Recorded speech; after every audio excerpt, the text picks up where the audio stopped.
वरिष्ठ सभागृहामध्ये माणिकराव कोकाटे कृषी मंत्री रमी खेळतानाचा त्यांचा व्हिडिओ रोहित पवार यांनी ट्विट केलेला आहे, कसं पाहता या विषयावर? नाही, मुळामध्ये कालच आपल्या माननीय मुख्यमंत्र्यांनी सांगितलंच होतं, एका भाषणात ते बोलताना उद्विग्नतेने बोलले की आपल्याला सगळे आता ह्या आमदारांना माज आलाय अशा शब्दात बाहेर बोलतायत, असं मुख्यमंत्र्यांनी सांगितलं. म्हणजे मुख्यमंत्र्यांच्या लक्षात आलंय खरंच आमदारांना माज आलाय. आता तो कशाचा आलाय माज, तर तो सत्तेचा, बत्तेचा, पैशाचा आलाय. असं नव्हे की एखाद्या शेतकऱ्याची गरिबी बघितली आणि ह्याचा माज उतरलाय, असं नाही होत आहे.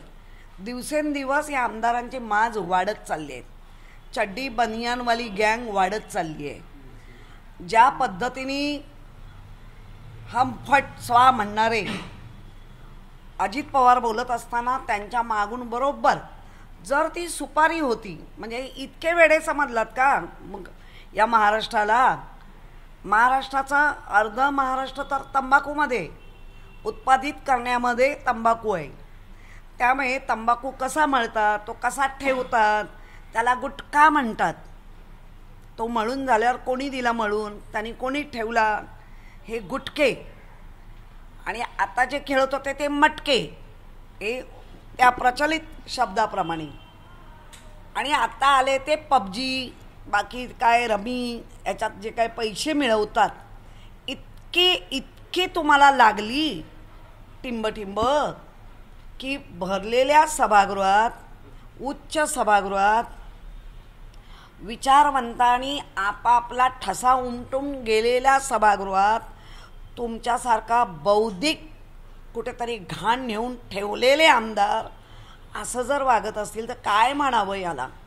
हे महाराष्ट्राचं दुर्दैव आहे की असे माजलेले आणि बुद्धी घाण टाकलेले आपण सभागृहात पाठवले.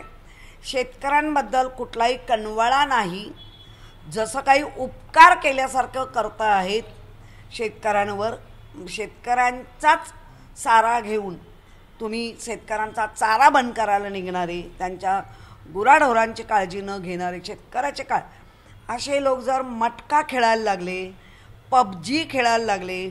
आणि मला आठवतं आहे की मागणी केली होती सभागृहात गुटखा मटका असता कामा नये.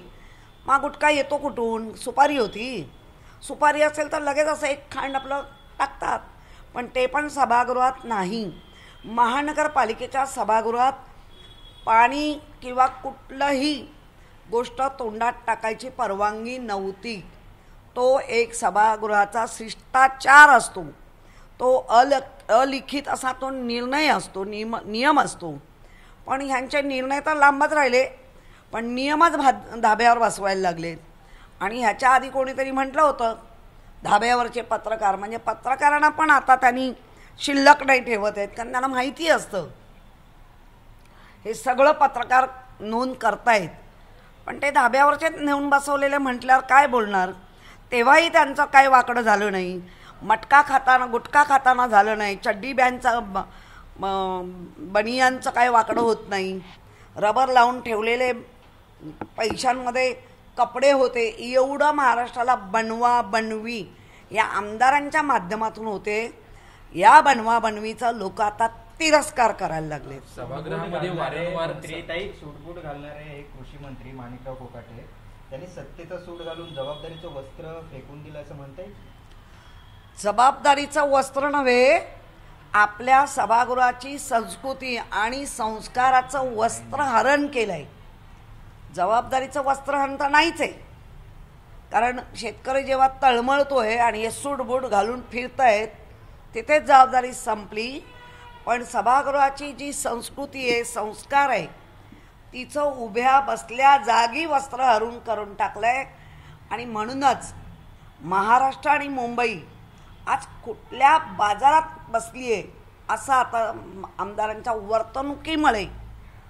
कारण गुटखा मटका हा निषेध आहे, पण तो गुटखा मटका जर सर्रास सभागृहात चालत असेल तर मला वाटतं या गोष्टीचा निषेध असावा. अनेक जणांनी खेळत नव्हतो तर मी इतर सदस्यांना दाखवत होतो की ऑनलाईन कशा पद्धतीनं जाहिरात रमीची दिली जाते. जे इतर सदस्य त्यांचीही नावं सांगावी. ते सदस्य सांगतील आम्ही बघत होतो की नाही बघत होतो, त्यांचंही वस्त्रहरण होईल.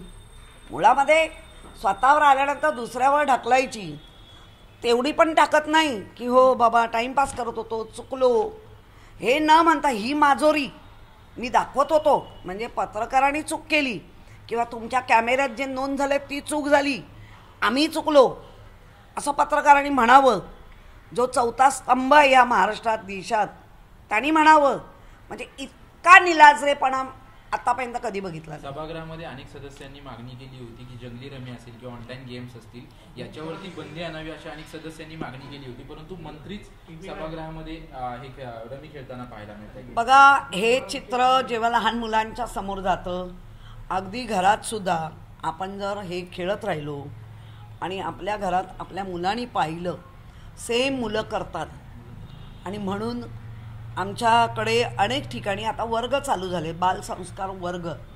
बालसंस्कार वर्गामध्ये पहिल्याच दिवशी एक असं प्रतिकात्मक पुतळा म्हणजे मुलगी तयार केली, तिला बघून बघून डोळ्यात हे झालं, मग तिला पट्टी बांधली, तिला घेऊन आले, असे रील बघूनच केलं. आज आमची पण मुलं फोनला हात लावायला धाजावत नाही का, तर त्यांना कळलं आहे की हे रॉंग आहे. जर इतक्या लहान मुलांना कळतं आहे रॉंग आहे, तर इतके लहान मुलांचे आजोबा झाले, पंजोबा, अक्कल कुठे ठेवली असं लोक विचारतात. यांना मंत्रालयात रमी खेळायची असते म्हणूनच बंदीची मागणी मान्य करत नाही असं वाटतं का?